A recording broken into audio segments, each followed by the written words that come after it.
Ambati Silks, Kanchivaram Saree Store, now in Vijayawada. Exclusive Pattu Sarees, Salwas and Lehengas.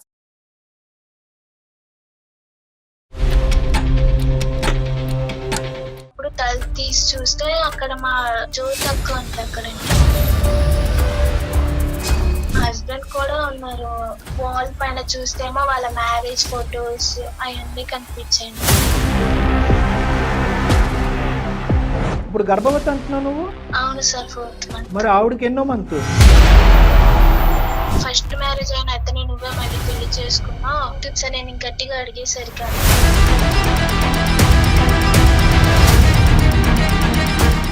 హాస్పిటల్కి వెళ్ళావా?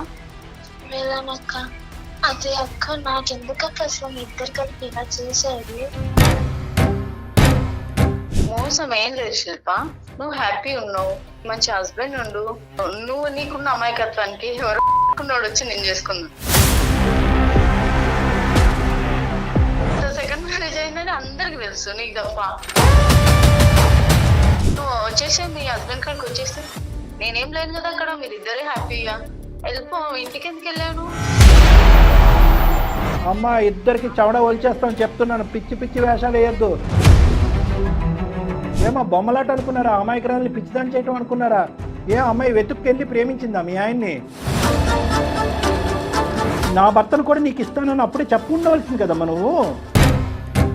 అది కూడా చెప్పలేదేమో కానీ అది కూడా ఇచ్చేసాను కదా సార్. అదేమన్నా పెద్ద త్యాగం అండి మీరు చేసింది? మీరు చేసే వ్యాపారం అమాయకులైనటువంటి ఆడపిల్లల్ని ట్రాప్ చేయటం, ఇంటికి తీసుకురావటం, మీ మొగుళ్ళకి సుఖాలు చూపెట్టడం, వీళ్ళ చేత పిల్లలు కనిపించటం. నువ్వు వాడు ఇంకా లేట్ లైన్లో కానీ వాడికి నా దగ్గర నుంచి నిజంగా పడి ఉండేవి. ఇద్దరు బోత్ ఆఫ్ యువర్ క్రిమినల్స్.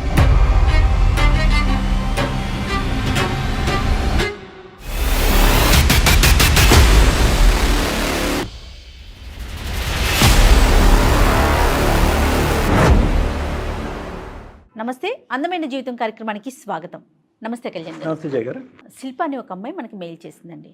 మీరు ప్రతి ఎపిసోడ్లో ఆడపిల్లలు చాలా మెచ్యూర్డ్గా ఉండాలి, ఒళ్ళంతా కళ్ళు చేసుకుని ఉండాలి, తెలివిగా మన చుట్టుపక్కల ఏం జరుగుతోంది, మనం ఎక్కడున్నాం, ఏం జరుగుతోంది అనే విషయాన్ని ఎప్పటికప్పుడు అలర్ట్గా ఉండాలని మన ప్రతి ఎపిసోడ్లోనూ మీరు చెప్తూనే ఉంటారు. ఉంటే ఎక్స్ట్రీమ్ లెవెల్లో ఉంటున్నారు, లేకపోతే పూర్తి అమాయకంగా జీవితాలనే నాశనం చేసేసుకునే స్థితిలో ఉన్నారండి. అలాంటి ఒక సిచ్యువేషన్లో ఒక అమ్మాయి మనకి మెయిల్ చేసిందండి. నేను కాల్ చేస్తానండి.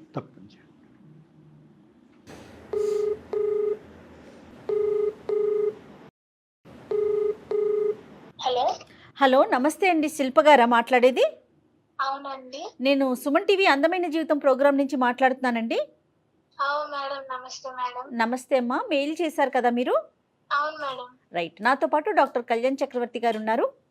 Okay madam. ఒక్కసారి మీ సమస్య ఏంటో చెప్పండి. Okay madam. ఓకే అమ్మా. నమస్కారం అండి. నమస్తే అమ్మా, చెప్పమ్మా సమస్య ఏంటమ్మా? నాది బాధ ఎలా చెప్పుకోవాలో అర్థం కావట్లేదు. మీకు ఈమెయిల్ అయితే చేయగలిగాను కానీ ఇక్కడ మొత్తం అంతా కూడా వివరంగా ఉన్నట్టుగా చెప్పమ్మా.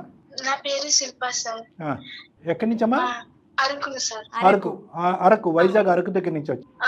ఓకే. మా అమ్మ నాన్న రొల్లు పని చేసుకుంటూ ఉంటారు సార్. ఓకేనమ్మా. కొంచెం కష్టపడి వాళ్ళు నన్ను చదివించారు సార్. ఓకే. నేను డిగ్రీ దాకా చదువుకున్నాను, డిగ్రీలో BA దాకా చదువుకున్నాను మేడం. ఓకే అమ్మా. నా జాబ్ కోసం అని నేను హైదరాబాద్ కి వచ్చాను మేడం. ఓకే. ఇక్కడ హాస్టల్, మంచి హాస్టల్ చూసి 2 months కి సరిపడే రెంట్ ఇచ్చి నన్ను హాస్టల్లో జాయిన్ చేశారు. ఓకే. జాబ్ ఉందండి ఇక్కడ? జాబ్ లేదు. జాబ్ వచ్చిందమ్మా? లేదు మేడం, నాకు జాబ్ రాలేదు ఇక్కడ. నేను చదువుకున్న స్టడీస్ కి ఇక్కడ జాబ్ దొరకదు అని చెప్పేసి అన్నారు. నాది తెలుగు మీడియం అయ్యేసరికి ఇక్కడ ఇంగ్లీష్ లో మాట్లాడడానికి నాకు కుదరలేదు. నా జాబ్ ఏమైనా దొరుకుతుందేమో అని వచ్చాను. ఓకే. ఇక్కడ నాకు జ్యోతి అక్క అని పరిచయం అయ్యారు ఇక్కడ వాట్ అని హాస్టల్ కి. ఓకే. ఆవిడతో నేను అన్ని షేర్ చేసుకోగలిగాను. నాకు ఒక అక్కలా ఉన్నారు. ఆవిడతో నేను అన్ని నా బాధలు, నేను ఇక్కడ ఇలా ఉంటున్నాను అక్క, నాకు ఇబ్బంది అక్క, సో నా అక్కకి చెప్పుకుంటూ వచ్చాను. ఆ అక్క కూడా నా కోసం తన వంతైన ప్రయత్నం కూడా చేస్తానని చెప్పి తను కూడా చూసింది. ఏం ప్రయత్నం చేసిందమ్మా తన వంతు ప్రయత్నం? తను నా కోసం జాబ్ చూడమని, నేను ఒకవేళ రెంట్ ఇవ్వకపోతే తను కొంచెం ఉంది, తర్వాత పర్వాలేదు అని నాకు కూడా కొంచెం ఫ్రెండ్లీగా ఉంది ఆవిడ. ఎన్ని రోజులు ఉన్నావమ్మా హాస్టల్లో? ఆవిడ ప్రత్యేకమైన ఇంట్రెస్ట్ నీ మీదేనమ్మా, లేదంటే అందరికీ ఉద్యోగాలు వెతికి పెడుతుంది ఆవిడ? నాకు ఆ విషయం తెలియదు సార్. నాతో మట్టుకు ఆవిడ ఫ్రెండ్లీగానే ఉంది. ఎందుకు ఆవిడ ప్రత్యేకంగా నీకే ఎందుకమ్మా అంత ఇంట్రెస్ట్? అంటే నీ బాధలన్నీ చెప్పుకున్నావా, అమ్మా నాన్న పరిస్థితులు ఇవన్నీ దానివల్ల? అవును సార్, నేను అక్కతో నా బాధలన్నీ చెప్పుకున్నాను. సరే, తర్వాత ఏమైందమ్మా? తర్వాత నాకు 25 years సార్. సో నాకు మ్యారేజెస్ కూడా అక్క చూస్తూ ఉంది. తర్వాత ఒక మంచి అబ్బాయిని చూసి, వీళ్ళది మంచి ఫ్యామిలీ అమ్మ, చూసి ఆవిడ చూడటం మ్యారేజెస్ పేరెంట్స్ ఉన్నారు కదా, అమ్మ నాన్న ఉన్నారుగా ఊర్లో. అదే సార్, మంచి చేసుకుంటా అంటే సరే అక్క, మా అమ్మ నాన్న వాళ్ళతో కూడా మాట్లాడు అని చెప్పి. తర్వాత సంబంధం వచ్చిందమ్మా? ఏమైనా మంచి సంబంధం తీసుకొచ్చిందా మీ అక్క? తీసుకొచ్చింది సార్ అక్క. మా పేరెంట్స్ వాళ్ళతో మాట్లాడి నాకు మ్యారేజ్ చేశారు. అంటే చూసుకున్నారమ్మా పెద్దలు వచ్చి కూడా? పెళ్లి మాటలు అవన్నీ జరిగినాయా? జరిగాయి సార్. అవన్నీ పెళ్లి కావాల్సినవన్నీ చూసుకుని సంబంధాలు అవి మాట్లాడాము. ఆ అబ్బాయి తరపున పెళ్లి పెద్దలు ఎవరు వచ్చారు? ఆ అబ్బాయి తరపున వాళ్ళ అమ్మ నాన్న, ఇంకా వాళ్ళ పిన్ని బాబాయ్తో వచ్చారు సార్. అందరూ ఉన్నారా? Okay okay, very good. మా మదర్ అండ్ ఫాదర్ కూడా వచ్చారు. అక్క ఏం చెప్పిందంటే, వాళ్ళకి తెలిసిన ఫ్రెండ్ వాళ్ళ కొలీగ్ అంట, ఆఫీస్ కొలీగ్ అంట. నాకన్నా 10 years పెద్ద అని చెప్పారు ఆ అబ్బాయి. 10 years పెద్ద. ఓకే, మరి ఏజ్ ఎక్కువ అవ్వలేదమ్మా మరి? అంటే అయినా కానీ నీకు ఓకేనా?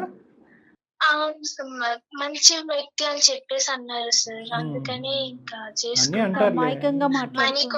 మనీ కూడా మంచి ఉన్న బ్యాక్గ్రౌండ్ మంచిగా ఉన్న వాళ్ళంట అంట. సరే, ఓకే, మొత్తానికి పెళ్లి అయితే అయ్యిందమ్మా? అయ్యింది సార్. హ్యాపీ అన్న మరి నువ్వు? హ్యాపీ అని చెప్పలేను సార్. ఏం జరిగింది? నేను కన్సీవ్ అయ్యాను సార్. ఓకే, ఎక్కడ ఉన్నారు మీరు? మాది మ్యారేజ్ అయిపోయిన తర్వాత మాకు ఒక ఫ్లాట్ చూసారు మేడం. మేము ఆ ఫ్లాట్ లో ఉంటున్నాం. ఓకే, కదమ్మా ఇప్పుడు పెళ్లి ఎప్పుడైందమ్మా? ఎంతకాలం క్రితం? ఈ రోజుకి ఎంతకాలం క్రితం అయింది? 6 months అయింది సార్ మ్యారేజ్. 6 months అయిందా? అప్పుడే కన్సీవ్ అయ్యావా? ఎన్నో నెల అప్పుడు? 4th month sir. 4వ నెల. ఓకే ఓకే, ఏమ్మా మరి సమస్య ఏంటమ్మా? నాకు కన్సీవ్ అయిన తర్వాత మా హస్బెండ్ రాను కొంచెం లేట్ అవ్వడం, నైట్ ఎక్కడైనా స్టే చేయడం అనేది, సండేస్ కూడా హాఫ్ డే నాకు వర్క్ ఉందని చెప్పేసి అటు ఇటు వెళ్ళడం. ఏం చేస్తాడు అతను? Software ma'am. టైమింగ్స్ ఉండేవి కాదు, లేట్ గా వచ్చేవాడు, ఆదివారం కూడా పని పెట్టుకునేవాడు. అవును సార్. ఏమో పని ఉందేమో మరి. ఏం పని ఉందని చెప్పేసి వెళ్తూ ఉండేవారు. ఒక వన్ డే ఏమో ఆయనది ఫోన్ స్విచ్ ఆఫ్ అయిపోయింది. ఆయన ఆఫీస్ కి వెళ్ళాను. వాళ్ళ కొలీగ్స్, వాళ్ళ ఫ్రెండ్స్ వాళ్ళు చెప్పారు, వాళ్ళ ఫస్ట్ వైఫ్ ఇంటికి వెళ్ళారు మేడం అని చెప్పేసి అన్నారు సార్. నాకు అర్థం కాలేదు ఫస్ట్ వైఫ్ ఇంటికి ఏంటి అని. అక్కడ కొలీగ్స్ సార్ అన్నారు, మేడం ఆయన ఇక్కడే పక్కనే ఇల్లు, వాళ్ళ ఇంటికి వెళ్ళినట్టున్నారు, మీకు తెలియదా? మా అందరికి తెలుసు, ఆయనది సెకండ్ మ్యారేజ్ అని చెప్పేసి అన్నారు. సో మీది సెకండ్ మ్యారేజ్, ఫస్ట్ వైఫ్ దగ్గరికి అతను వెళ్ళాడు? అవును సార్. సో అందరికి తెలుసు మీరు సెకండ్ అని? అవును సార్, అందరికి తెలుసు, వాళ్ళ ఆఫీస్ లో అందరికి తెలుసు అంట ఆ విషయం. వీళ్ళందరూ పెళ్లికి భోజనానికి వచ్చారమ్మా? వచ్చారంట సార్. వాళ్ళ పెళ్లికి వచ్చి నన్ను చూసారంట. చూడండి ఎంతమందా, అంటే ఒకరికి కాకపోతే ఒకరికైనా తెలియదండి తప్పని. తర్వాత ఇప్పుడు ఏమైందమ్మా? వాళ్ళ ఇంటి దగ్గర తీసుకెళ్ళగలరా మీరు, నన్ను అడ్రస్ ఏమైనా ఇవ్వగలరా అంటే, నేను అట్టే వెళ్తున్నాను మేడం, మిమ్మల్ని డ్రాప్ చేసి వెళ్తానని చెప్పేసి అన్నారు అక్కడ కొలీగ్ ఆయన. ఓకే, అయితే నన్ను డ్రాప్ చేసి వెళ్ళండి అయితే అని చెప్పేసి నేను ఆయన అడిగితే వాళ్ళ ఇంటి దగ్గర డ్రాప్ చేసి వెళ్ళారు ఆయన. ఓకే, నేను అక్కడ డోర్ అది కొట్టి వెయిట్ చేస్తున్నప్పుడు తల తీసి చూస్తే అక్కడ మా వాటర్ అక్క జ్యోతి అక్క అంటే అక్కడ. అక్కడేం చేస్తున్నామ్మా ఆవిడ? నేను లోపలికి వెళ్ళి చూస్తే అక్కడ మా హస్బెండ్ కూడా ఉన్నారు తనతో పాటు. ఏంటక్క ఇదంతా అని చెప్పేసి అడిగాను. వాల్ పైన చూస్తేమో వాళ్ళ మ్యారేజ్ ఫొటోస్ అవన్నీ కనిపించాయి నాకు. అయ్యో భగవంతుడా. అంటే అతని ఫస్ట్ వైఫ్ జ్యోతి అక్క. అక్క ఇప్పటికీ అంత మర్యాదగా పిలుస్తున్నారా? అక్క అక్క అక్క అని 100 సార్లు వాళ్ళ ఇంట్లోనే పిలిచి ఉండరు ఇన్నిసార్లు. ఇంత నువ్వు మరీ ఇంత అమాయకంగా ఏంటున్నానా? ఎక్కడో అరకులో పుట్టావు, ఎక్కడో పెరిగావు, వ్యవసాయం చేసుకునేటటువంటి కాయ కష్టం చేసుకునే తల్లిదండ్రులు. ఇంతకీ వీళ్ళేంటి పెళ్ళే వాళ్ళ పెళ్ళి మీ పెళ్ళి కంటే ముందు అయ్యిందా, లేదంటే జస్ట్ ఏదో లివ్ ఇన్ రిలేషన్షిప్ లా ఉంటున్నారా? లేదు సార్, వాళ్ళకి ఫస్ట్ నాకన్నా ముందే వాళ్ళది మ్యారేజ్ అయ్యింది. 20 years అంట సార్. అంటే వీళ్ళందరూ చెప్పడమే కాదు, సమాజం ప్రపంచం అందరికీ తెలుసు, నీకు మీ అమ్మ నాన్నకి తప్ప. అంటే ఏదో అంటారు కదమ్మా, ఆవిడ ఏవో మెట్టులో లేదంటే నల్లపూసలో ఆ 3 నెలల్లో అవేమీ కనిపించలేదు ఆవిడ మెడలో? లేదు సార్, నాకు ఏం కనిపించలేదు. అంటే పెళ్ళి అయినటువంటి ఆడది అనేటటువంటి ఆనవాళ్ళు ఏమీ కనిపించలేదా మీ సోకాల్డ్ అక్కలో? నేను అబ్జర్వ్ చేయలేదు సార్, అంతేమీ అబ్జర్వ్ చేయలేదు. ఏరా ఆకాశంలో చూసి మాట్లాడతావా? నువ్వు మా మొహంలో చూసి మాట్లాడవు. ఇంత బుద్ధిహీనం ఏంటమ్మా, ఇంత అమాయకురాలువా? ఇప్పుడు గర్భవతి అంటున్నావు, నువ్వు ప్రెగ్నెంటా? అవును సార్, 4th month. మరి ఆవిడకి ఎన్నో మంత్? లేదు సార్, ఆవిడకి పిల్లలు పుట్టారని చెప్పేసి తనకి పెళ్లి కాలేదని చెప్పింది సార్ నాతో. పిల్లలు కాలేదని చెప్పింది, పిల్లలు ఉన్నారా? ఆహా లేదు సార్, తనకి ప్రెగ్నెన్సీ అనేది అవ్వదని చెప్పింది సార్ నాతో. అప్పుడు చెప్పిందిలే అమ్మా, నువ్వు వెళ్ళి చూసినప్పుడు పిల్ల ఏమైనా ఫోటోల్లో గట్టా పిల్లలు ఏమైనా? పిల్లలు లేరు, వాడు నిజంగా కూడా పిల్లలు లేరు. లేదు సార్. ఆవిడ నీతో చెప్పిన అన్ని కథల్లో అదొకటే నిజం చెప్పింది. అవును సార్. మరి తర్వాత ఏమన్నావమ్మా? మరి 2 చంపలు పగలగొట్టలేకపోయావా? ఏం మాట్లాడాలో అర్థం కాలేదు సార్. ఫస్ట్ అయితే నేను చాలా షాక్ లో ఉన్నాను. తర్వాత నాకు తెలిసిన అతను 10 కూడా కాదంటే 15 years ఓల్డ్ అంట నాకన్నా. ఎవరు అతనికా? అవును సార్. ఆవిడేమంటుంది, అతనేమంటున్నాడు అది చెప్పు నాకు. నేను ఆవిడ అక్కని అడిగేసరికి తను ఏమంటుందంటే, ఫస్ట్ నువ్వే కదా మా ఆయనని పెళ్లి చేసుకున్నా, ఫస్ట్ మ్యారేజ్ అయిన అతనే నువ్వే మళ్ళీ పెళ్లి చేసుకున్నావు అని చెప్పేసి అంటుంది సార్. నేను గట్టిగా అడిగేసరికి అక్కని, అంటే నేను ఫస్ట్ వైఫ్ ని నువ్వెందుకు చేసుకున్నావు రెండో పెళ్లి అంటోంది, అంతేనమ్మా? అవును మేడం, నీదే తప్పు అంటుంది. అవును మేడం, నేను గట్టిగా అడిగేసరికి తనేమో అలా మాట్లాడుతుంది. నేనేమో పోలీస్ కంప్లైంట్ అది ఇస్తాను మీ పైన అంటే, ఇచ్చుకోను, ఎవరు కావాలంటే వాళ్ళకి ఇచ్చుకో అని చెప్పేసి అంటుంది మేడం. అయ్యయ్యో, ఇంకా పైపెచ్చి నిన్నే భయపెడుతున్నారు అంతేనా? అవును మేడం. అతనేమంటాడు? అతను అసలు ఏం మాట్లాడట్లేదు మేడం, అలా నించుని తను మీకు సపోర్ట్ చేస్తున్నట్టు చూస్తున్నాడు. ప్రెసెంట్ మరి నువ్వు ఎక్కడ ఉంటున్నావమ్మా? మా అమ్మ నాన్న వాళ్ళతో ఉంటున్నాను మేడం. ఇంటికి వెళ్ళిపోయావు? అవును మేడం. చెప్పావా మరి అమ్మ వాళ్ళకి? చెప్పావా విషయం? చెప్పలేదు మేడం, చెప్తే వాళ్ళు ఈ విషయం తట్టుకోలేరు మేడం, అందుకే చెప్పలేదు వాళ్ళకి. సో అంటే నువ్వు ప్రెగ్నెంట్ అని కూడా తెలియదమ్మా అమ్మాలకి? వాళ్ళకి తెలుసు సార్ నేను ప్రెగ్నెంట్ అని, ప్రెగ్నెన్సీ అని తెలుసు కానీ ఇదంతా బ్యాక్గ్రౌండ్ ఇదంతా తెలీదు.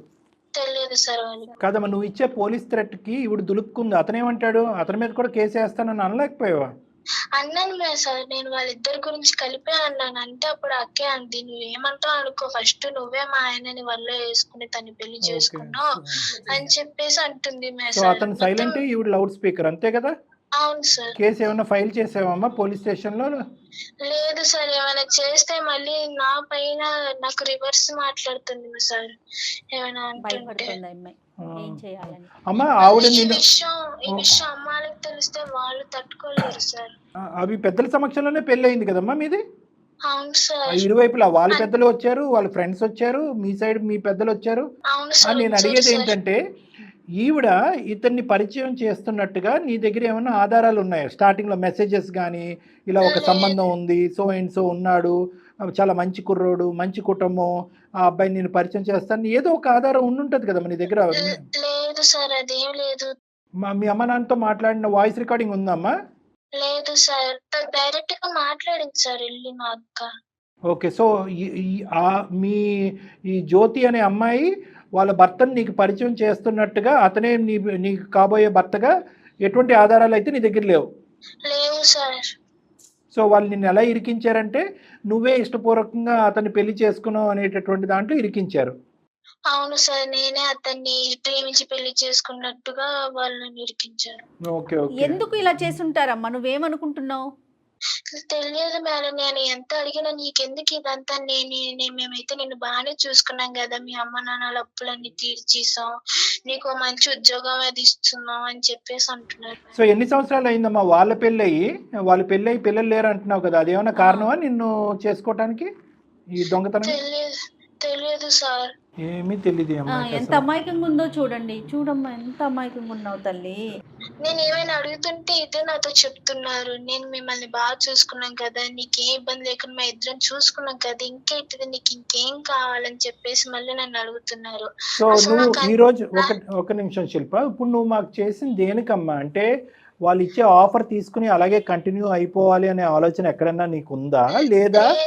లేదు సార్, నాకు ఇదంతా ఎందుకు చేస్తున్నారు, అసలు నాకు ఎందుకు మళ్ళీ ఇతన్ని ఇచ్చి పెళ్లి చేశా అని అడిగితే నీకు దీనిదంతా అనవసరం, నేను మిమ్మల్ని బాగానే చూసుకుంటాను కదా అంటున్నారు సార్. సరే సరే, వాళ్ళు నాకు బాగానే ఇదేంటిదో నీకేం కావాలమ్మా? వాళ్ళు ఏదన్నా కాకమ్మ కబురు చెప్తారమ్మా. అవును. ఓకే, పిల్లలు లేదంటారు, లేదంటే నువ్వు అందంగా ఉన్నావు అని అంటారు, మా ఆయనకి ఇంకోళ్ళు కావాలని రాత్రి అడిగాడు అని అంటారు, ఏదైనా కథలు చెప్పచ్చు. నీ ఉద్దేశం ఏంటి? నాకు అసలు వీళ్ళు ఏం మాట్లాడుతున్నారు, వీళ్ళు ఇదంతా ఎందుకు చేస్తున్నారు నాకు అర్థం కాలేదు సార్. అసలు అర్థమైంది. ఏం తర్వాత చేయాలో ఏంటి? అర్థమైంది. తర్వాత ఏంటి? నువ్వు వాళ్ళని శిక్షించాలనా? అతను భర్తగా వద్దు, ఎదవ నా జీవితంలోనే వద్దు అనే ఆలోచన, వాళ్ళిద్దరిని పోలీస్ స్టేషన్లో కంప్లైంట్ పెట్టాలన్నా? సరే, వాళ్ళ దగ్గర నుంచి కారణం కనుక్కోవాలి ఎందుకు చేశారనేది. కారణం నిజాలు చెప్తారా అబద్ధాలు చెప్తారా మనకైతే తెలీదు. ఏ కారణం చెప్పినా at the end of the day నువ్వు మోసపోయావు. ప్లస్ నీ దగ్గర ఒక ఆధారం లేదు. ఆవిడ ప్రేరేపించి అతన్ని తీసుకొచ్చి మీ ఇద్దరు దగ్గరుండి పెళ్లి చేస్తుంది అనేది ఎవిడెన్స్ లేదు. పెళ్లికి ఇప్పుడు వచ్చిందా అమ్మా? Simple logic. వచ్చింది సార్, కానీ ఎక్కువసేపు లేదు సార్. సర్లే, ఏదో ఫోటో వీడియో క్లిప్పింగ్ ఏదో దొరుకుతుంది ఎవరొకరు తీసిన దాంట్లో, అదొక్కటి మనకు ఆ ఆధారం కింద సరిపోతుంది. ఎందుకంటే కనుక ఈవిడ దగ్గరుండి పెళ్లి చేసింది అనేటటువంటి ఒక ఆధారం కావాలమ్మా. ఓకే, ఎందుకంటే మీ ఆయనకి ఎలాగా శిక్ష పడుతుంది, అందులో డౌటే లేదు. ఓకే, ఎందుకంటే కనుక మోసం చేసి రెండో పెళ్లి చేసుకున్నాడు అనే విషయంలో శిక్ష పడుతుంది. ఇప్పుడు ఈవిడ అమాయకురాలుగా ప్రవర్తిస్తుంది చూడు, నా ప్రమేయం లేదు, మీరిద్దరు లవ్ స్టోరీ అని చెప్పి ఆవిడ తప్పించుకోవడానికి ట్రై చేస్తుంది కదా, దాంట్లో ఈవిడ్ని కూడా లూప్లోకి ఎలా లాగాలి అనేటటువంటి ఆలోచన. అయితే ఇక్కడ ఏంటంటే నీకే ఉద్దేశం ఉంది, నీకు ఎటువంటి ఉద్దేశం ఉంది అంటే నిన్ను అడగటం కూడా వేస్ట్లే, ఎందుకంటే అసలు అంత నాలెడ్జ్ కూడా ఉన్నట్లు అనిపించట్లేదు. లేదా నీకు జరిగిన అన్యాయం ఇంకెవరికి జరగకూడదు అని అట్లా వచ్చావు. ఎలా వచ్చావు తల్లి నువ్వు మా అందమైన జీవితానికి మెయిల్ చేయడానికి కారణం ఏంటి? నాకు అసలు ఏమి అర్థం కావట్లేదు మేడం, నాకు ఏం చేయాలో కూడా తెలియదు, అందుకే నేను మీకు ఈమెయిల్ చేశాను. సరే, మొత్తం అంతా అమ్మ ఇప్పుడు ఒకటి చేద్దామా అంటే ఈవిడ్ని ఏదో విధంగా లూప్లోకి లాగాలమ్మా జ్యోతిని. ఎందుకంటే మీ ఆయన ఎలాగ రెడ్ హ్యాండెడ్గా దొరుకుతాడు, ఫోటోలు ఉన్నాయి, వీడియోలు ఉన్నాయి, అన్నీ ఉన్నాయి, పెద్దల సమక్షంలో పెళ్లి చేసుకుంటున్నాడు కాబట్టి తాట ఎలా తీయాలో తీద్దాం. కానీ ఈవిడ్ని ఎలాగా మనం చేస్తాము? ఆవిడ నెంబర్ ఉంటే కనుక ఒక్కసారి ఫోన్ కాల్ కలిపి జస్ట్ మేము ఉన్నాము అన్నది చెప్పకుండా జస్ట్ నువ్వు మాట్లాడమ్మా, మేము ఏం చేస్తామంటే బ్యాక్గ్రౌండ్లో మొత్తం అంతా రికార్డ్ చేస్తాను, అది ఎవిడెన్స్ కింద మనం వాడుకుందాం. ఏమంటారు జయ గారు? కరెక్ట్ కళ్యాణ్ గారు, చాలా కరెక్ట్ అండి. సో ఆ అమ్మాయికి ఒకసారి ఫోన్ కలిపమ్మా, చెప్తాను నేను. మేము ఉన్నామని చెప్పద్దే, చెప్పమ్మా. ఇంకోటి మా హస్బెండ్ ఇప్పుడు ఆయన శిక్షిస్తే మరి నా ఫ్యూచర్ ఏంటి సార్? మళ్ళీ నా హస్బెండ్, మా పిల్లలు, ఒక ఫాదర్. అమ్మా ఒకటి, నీ ఫ్యూచర్ ఈ రోజు నుంచి స్టార్ట్ అయ్యిందని అనుకో. ఓకే, నీ బిడ్డ అనేటటువంటిది ఒక ప్రశ్న అయినా కూడా అటువంటి మోసం చేసి ఒక ఎజెండాతో ముందుకు వచ్చినటువంటి ఒక వ్యక్తి నలుగురిని పెట్టి నలుగురిని నోర్లు మూయించి అందరినీ పెళ్లికి పిలిపించి అందరి చేత అక్షింతలు వేయించి పప్పన్నం తినిపించేటటువంటి ఒక క్రిమినల్ నీకు భర్తగా కావాలా? నీలాంటి అమాయకురాలివి. ఇప్పుడు అతనికి శిక్ష పడితే ఇప్పుడు నువ్వు కంటతడి పెట్టుకుంటావా?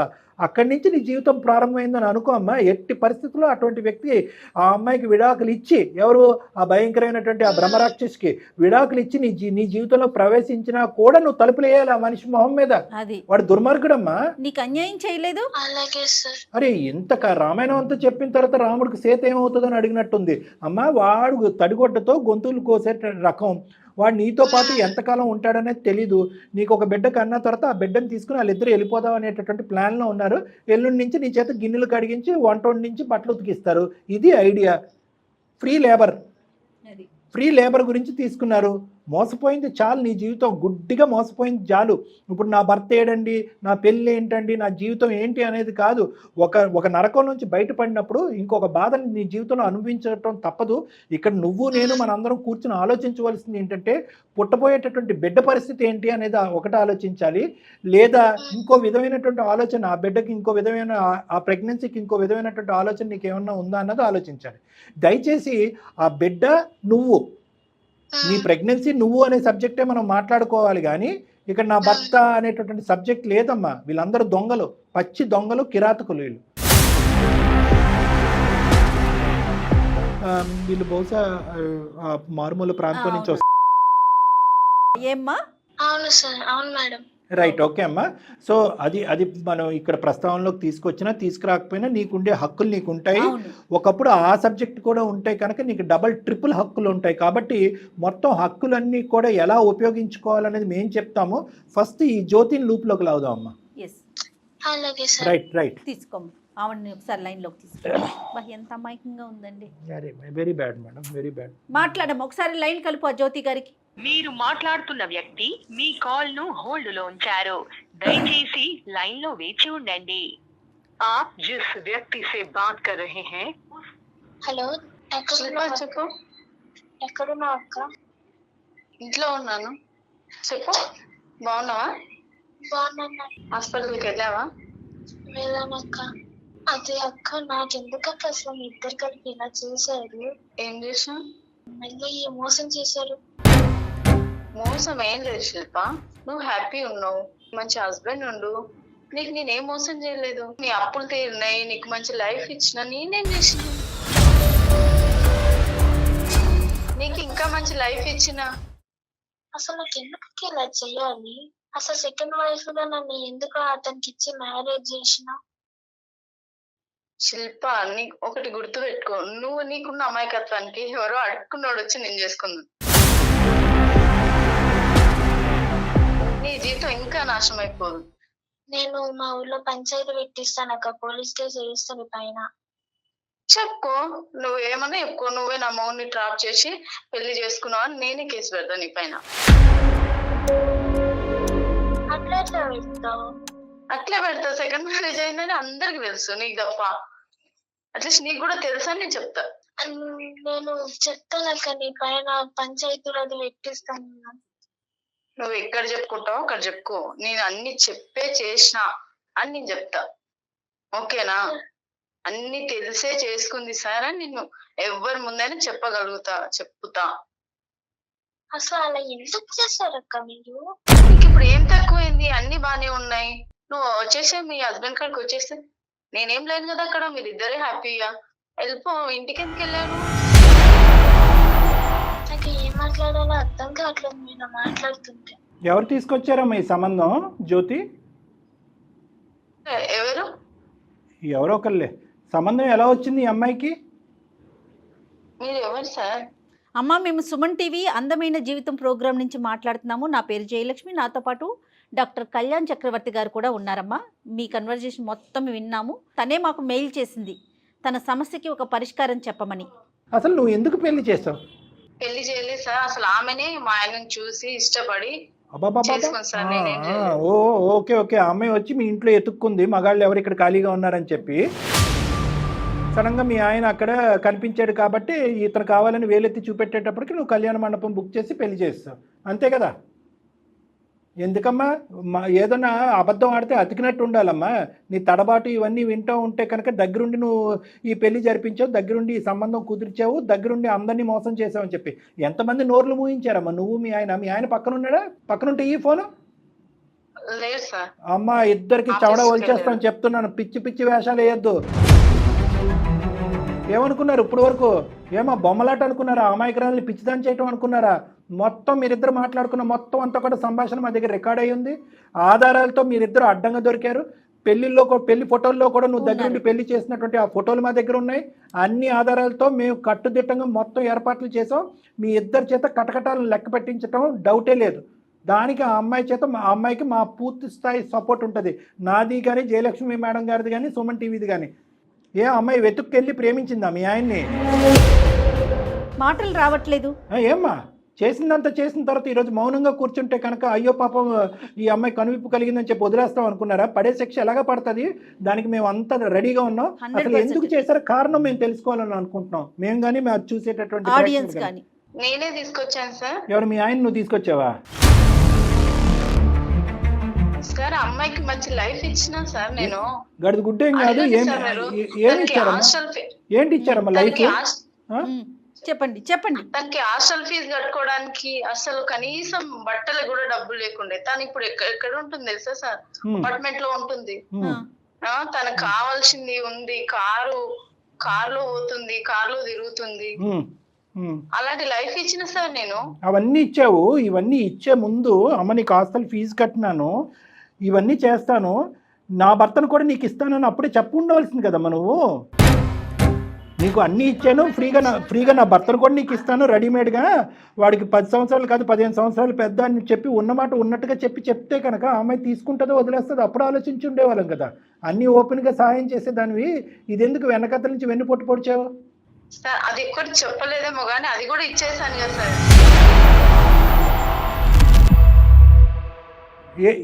ఏమిచ్చేసావు? పెద్ద త్యాగం అండి మీరు చేసింది. అమ్మాయి ఏమన్నా అడిగిందా నీ మొగుడు కూడా నాకు కావాలి, అన్ని ఇచ్చావు కాబట్టి నీ మొగుడు కూడా నాకు కావాలని అందా, లేదంటే మీ ఇద్దరికి పిల్లలు లేరు కాబట్టి నేను పిల్లలు కనిస్తానని అందా? తనకున్న అమాయకత్వానికి ఇంకా వేరే వాళ్ళ చేతిలో బలైపోతుంది సార్. అమ్మా నువ్వేమో అంత దారదత్తం చేసి అంత ధర్మాత్రాల్లాగా ఏం మారవలసిన అవసరం లేదు. కానీ ఆ అమ్మాయి బ్రతుకుతుంది. మొగుళ్ళు తెమ్మని చెప్పి ఆ అమ్మాయి నీ మీద కూర్చుందమ్మా, ఫస్ట్ మ్యారేజ్ అయినోడే కావాలని. సమాజాన్ని ఉద్ధరించడానికి ఉన్నారా మీరేమైనా? అది కూడా డాక్టర్ గారు అన్నట్టుగా మీరు పెళ్లి చేసుకొని ఆ అబ్బాయిని అమ్మాయికి అంట కడతారా? ఈ అమ్మాయినా లేదంటే చాలా మంది ఉన్నారా ఇలాంటి వాళ్ళు మీ లిస్ట్ లో? ఇది మీరు చేసే వ్యాపారం. అమాయకులైనటువంటి ఆడపిల్లల్ని ట్రాప్ చేయటం, ఇంటికి తీసుకురావటం, మీ మొగుళ్ళకి సుఖాలు చూపెట్టడం, వీళ్ళ చేత పిల్లలు కనిపించటం. పిల్లల గురించేనా ఇదంతా నాడే నాటకం? ఈ అమ్మాయి పిల్లలు లాక్కుందామనే కదా మీరిద్దరు చేసింది. సార్ ఇది వ్యాపారం అయితే కాదు సార్, ఇది నా ఫ్యామిలీ మ్యాటర్. మాకు 20 years పెళ్లి అయిపోయింది, ఇంతవరకే పిల్లలు లేరు. మేము చూయించుకున్నాం, హాస్పిటల్ చేయించుకుని టెస్ట్ లేదు, చూయించుకుంది లేదు. మాకు జాబ్ ఉంది, అన్నుంది, కానీ పిల్లలే లేరు. ఏమ్మా రకరకాల పద్ధతులు లేవా? అయినా నీకు పద్ధతులు చెప్పాల్సిన అవసరం లేదు. మీరు అంత క్రిమినల్ మైండెడ్. ఏం దత్తత చేసుకోలేరా మీరు? పిల్లల్ని అడాప్ట్ చేసుకోలేరా? రకరకాల మార్గం. అయినా కానీ నీకు సలహాలు ఇవ్వాల్సినటువంటి అవసరం లేదమ్మా. నీకు పిల్లలు కావాలని చెప్పి ఇంకొక అమాయకురాలు అయినటువంటి ఆడపిల్లల్ని బలి చేస్తావా నువ్వు? గొంతు కోస్తావా? ఇప్పుడు మా దగ్గర నుంచి మేము నీకు సలహాలు చెప్పాలా? దత్తత తెచ్చుకోమ్మా, ఈ పిల్లల్ని తెచ్చుకోమ్మా, IVF చేయించుకోమ్మా అని మేము చెప్పాలా నీకు? అసలు తెలుస్తుందేమో, తెలిస్తే శిక్షలు ఉంటాయేమో, అసలు ఆ భయం కూడా లేదు కదండి. మీకు ఒక చట్టం ఉంటుందని కానీ, మనం ఒక సమాజంలో ఉన్నామని కానీ. Criminal you are a criminal. నువ్వు ఒక క్రిమినల్. Yes you are. నువ్వు వాడు ఇంకా లేడు లైన్ లో, కానీ వాడికి నా దగ్గర నుంచి నిజంగా పడి ఉండేవి. ఇద్దరు both of you are criminals. ఇప్పుడు ఆ అమ్మాయి భవిష్యత్తు ఏంటి? ప్రపంచంలో చాలా మంది సెకండ్ మ్యారేజ్ చేసుకుంటారు. అది అమ్మాయికి ఇష్టమైతే, పిల్లలు లేకపోతే సెకండ్ మ్యారేజ్ చేసుకుంటారు సార్. ఇది మేము ఒక్కరం చేసిందే కాదు, సమాజంలో చాలా మంది చేసుకుంటారు. అమ్మాయికి తెలుసా? అమ్మాయికి తెలుసా? తెలియదు మరి మోసం కాదు. ఫస్ట్ మ్యారేజ్ సెకండ్ మ్యారేజ్ అనేది మేము మాట్లాడలేదు జ్యోతి. మేము మాట్లాడేది ఒక్కటే, ఆ అమ్మాయి కళ్ళ గప్పి మోసం చేశారు మీరు. పైపెచ్చి ఏంటంటే ఆ అమ్మాయి మీదే నిందేస్తున్నారు. నువ్వే ఇష్టపూర్వకంగా వచ్చి మా మొగుడిని ట్రాప్ చేసావని చెప్పి. ఈరోజు ప్రెగ్నెంట్ అవటం అనేటటువంటిది ఆ అమ్మాయికి చాలా బాధ కలిగే అంశం ఏంటంటే, మీ అందరికీ సంతోషం కలిగేటటువంటి అంశం.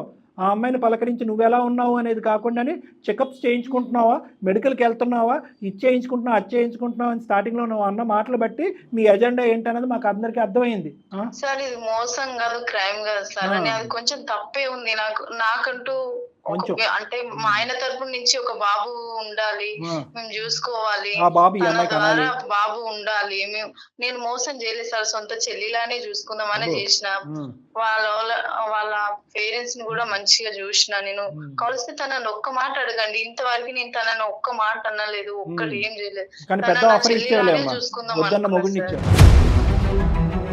ఆయన కూడా చాలా మంచోడు సార్. ప్లీజ్ సార్ దీన్ని మాత్రం క్రైమ్ అనకండి సార్. తనని మా హస్బెండ్ ని హ్యాపీగా ఉండమనండి. ఒకదాన్ని కలిసి నేను వాళ్ళ ఇంట్లో ఉంటా, నాకు ఎలాగో పిల్లలు లేరు, కనీసం వాళ్ళని చూస్తూ అయినా ఉండగలుగుతా. గానీ ఇది క్రైమ్ అని కేసులు అని అవన్నీ చేయకండి. వాళ్ళిద్దరిని పెడతావు ఒక ఇంట్లో, నువ్వు ఎక్కడికి వెళ్తావు? వేరే ఇంటికి వెళ్తావా? క్రైమ్ కాదా ఇది? మరి క్రైమ్ కాకపోతే ఏం చేద్దాం చెప్పండి? దీన్ని ఏం చేయాలని మీ ఉద్దేశం? ఇప్పుడు ఆ అమ్మాయి భవిష్యత్తు ఏంటి, ఆ అమ్మాయి జీవితం ఏంటి, ఆ అమ్మాయి పోయిన జీవితాన్ని మీరు ఎలా తిరిగి తీసుకొస్తారు? ఏం చేయాలనుకుంటున్నారు మీరు? సమాజంలో అసలు అమ్మాయి వాళ్ళిద్దరిని కలిసి ఉండమన్నాను సార్. నేనేం ఉండను. వాళ్ళిద్దరిని కలిసి ఉండమంటే కంటే అదేం హోటల్ ఏం కాదు, 5 star హోటల్. నువ్వు ఉండవు అనేది ఒకటైతే కనుక నువ్వు విడాకులు ఇచ్చి దూరంగా వెళ్ళిపోవడానికి రెడీగానే ఉన్నావా? సార్ ఏంటి సార్ అది మాత్రం ఇవ్వవు. మరి విడాకులు పెళ్లికి వచ్చి డాక్టర్ మాత్రం గారు ఇస్త్రాకుల్లో భోజనం చేస్తారు. చాలా బాగా చెప్పారండి. విడాకులు ఇచ్చి వెళ్ళిపోతావమ్మా నువ్వు?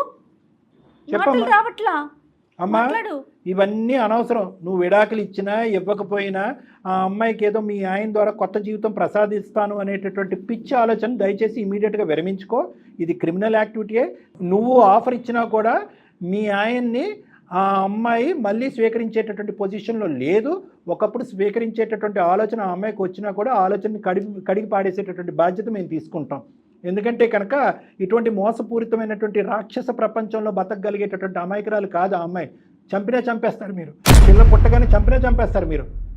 క్రైమ్ కాదు సార్. అలా కాదు, ఆ ఉద్దేశం కాదు సార్ మాది, అసలు ఆ ఉద్దేశం అసలు. సరే ఇవన్నీ అనవసరం. ఒక్కసారి ఆ అమ్మాయి నోటి వెంట ఆ అమ్మాయి ఏమంటదో వినండి. తర్వాత మేము తీసుకోవాల్సినటువంటి చర్యలు అయితే మేము తీసుకుంటామమ్మా. ఇందులో no compromise, no stepping back. Crime అయితే జరిగింది, ఒక జీవితాన్ని అయితే నాశనం చేశారు. పుట్టబోయేటటువంటి బిడ్డ పరిస్థితి ఏంటి అనేటటువంటి పరిస్థితిలో మేమందరం తలమునుకులు అయ్యి ఉన్నాం. ఆగమ్య గోచరంగా ఉంది మా పరిస్థితి. అమ్మా ఏమంటావు శిల్ప? ఇప్పటికైనా గర్జించి మాట్లాడమ్మా, ఇప్పటికైనా కోపం తెచ్చుకోమ్మా. తను నాకు అసలు నన్ను ఎందుకు ఎంచుకున్నా నాకు తెలియదు. నీ అమాయకత్వం తల్లి తెలుస్తుంది, అది అందరికి అర్థమవుతుంది, నీకే అర్థం కాదమ్మా. ఇంకా నిన్ను ఎంత అడిగినా కూడా వేస్ట్. నువ్వు ఇమీడియట్గా నువ్వు మీ తల్లిదండ్రులకి చెప్తావా, మేము మీ తల్లిదండ్రులకి చెప్పాలనేది ఇమీడియట్గా ఇంకొక నిమిషం వేస్ట్ చేయకుండా దీని మీద యాక్షన్ ప్లాన్ అనేటటువంటిది మనం డిసైడ్ చేయాలి. లేదంటే వీళ్ళు తప్పించుకుని పారిపోయేటటువంటి దానికి అవకాశం ఉంటుంది. మొత్తం కాల్ రికార్డింగ్స్ అన్నీ కూడా మన దగ్గర ఉన్నాయి. నువ్వు మాతో పాటు ప్రయాణం చేసి మాకు హెల్ప్ చేయడానికి రెడీగా ఉన్నావా లేదా శిల్ప? అంతవరకు చెప్పు. రైట్. అతను నీ భర్తకి ఒకసారి ఆలోచించు శిల్ప. ఏం ఆలోచిస్తుంది? ఎలా చూసుకుంటా నిన్ను శిల్ప? లేదక్క నాకొద్దు. అమ్మా ఇంకా అమ్మాయిని మభ్య పెట్టి మాయ చేసే ప్రయత్నం చేయొద్దు. చాలు నువ్వు చేసినటువంటి జగన్నాటకాలు. మీకు మీ చేత ఊసలు లెక్క పెట్టించేటటువంటి ప్రయత్నంలో మేము ఉంటాము. అమ్మా మీ పేరెంట్స్ నంబర్స్ మాకు షేర్ చేయమ్మా ఒకసారి. ఎవరు శిల్ప? తర్వాత మనం ఏ చర్యలు అయితే ఆ చర్యలు ఇంకా ఆలోచించడానికి ఏం లేదమ్మా. ఇంతసేపు నీతో మాట్లాడటమే తప్పు. మేము ఆలోచించమమ్మా. తర్వాత మా తరపున ఉన్న లాయర్స్ ఆలోచిస్తారు, పోలీస్ స్టేషన్ లో ఉన్న పోలీసులు ఆలోచిస్తారు. వద్దమ్మా ఆపమ్మా. శిల్ప ఇప్పుడు బిడ్డకు సంబంధించినటువంటి అంశం ఒక కీలకమైనటువంటి అంశం. అది మీ కుటుంబ సభ్యులతో ఒక డాక్టర్తో విచారించి అది నీ సొంత నిర్ణయం అమ్మా. దాంట్లో మా ప్రమేయం అంటూ ఏమీ ఉండదు. ఓకే, బిడ్డని ఉంచాలా ఉంచకూడదా అనేటటువంటిది ఆ మాట కూడా నాకు అంటే ఇష్టం లేదు. అది ఏం బిడ్డ నువ్వు ఎత్తుకుని వెళ్తావా? చాలే నువ్వు ఆగు కాసేపు. ఫోన్ కట్ చేయమ్మా నువ్వు. అమ్మా నువ్వు ఆవిడని శిల్ప ఆవిడని లైన్ కట్ చేసేసే. ఓకే శిల్ప, 3 things అమ్మా. ఒకటి, ఇమీడియట్గా మీ పేరెంట్స్కి చెప్పాలి, లేదంటే మేమన్నా కమ్యూనికేట్ చేస్తాం. నువ్వు ధైర్యంగా ఉండాలి, మాతో పాటు కలిసి పోరాడాలి. నీ దగ్గర ఉన్నటువంటి ఆధారాలన్నీ మాకు సబ్మిట్ చేయాలి. నీతో పాటు మేము కూడా పోలీస్ స్టేషన్కి వస్తాము. పోలీస్ స్టేషన్ ఎక్కడైతే అక్కడ మా టీం వచ్చి కంప్లైంట్ పెడతారు. మనం ఒక లీగల్ లాయర్ హెల్ప్ తీసుకుందాం. ధైర్యంగా ఉండు, మేమందరం నీతో పాటు హెల్ప్ ఉంటాం. డెఫినెట్గా మా అందరి సపోర్ట్ నీకు ఉంటుందమ్మా. రైట్ అమ్మా. Okay, all the best. ఎంత అమాయకంగా ఉన్నారు కళ్యాణ్ గారు. ఇంకా కూడా అదే నేను చెప్పింది మీకు. మా అమ్మాయికి ఇప్పటికీ ఎమోషన్ రావట్లేదు, కోపం రావట్లేదు, ఏడుపు రావట్లేదు, ఏమీ రావట్లేదు. ఇప్పటికీ ఎందుకు చేశారు? అది ఆ క్వశ్చన్కి ఆన్సరే వెతుక్కుంటుంది తప్ప తన జీవితం ఏంటి అనేది ఆలోచించలేకపోతుంది. రైట్, వాళ్ళ పేరెంట్స్ తో మాట్లాడదాం కళ్యాణ్ గారు. మనం దీనికి ఒక సొల్యూషన్ అయితే తీసుకొద్దాం. రైట్ అండి. Thank you Jagan.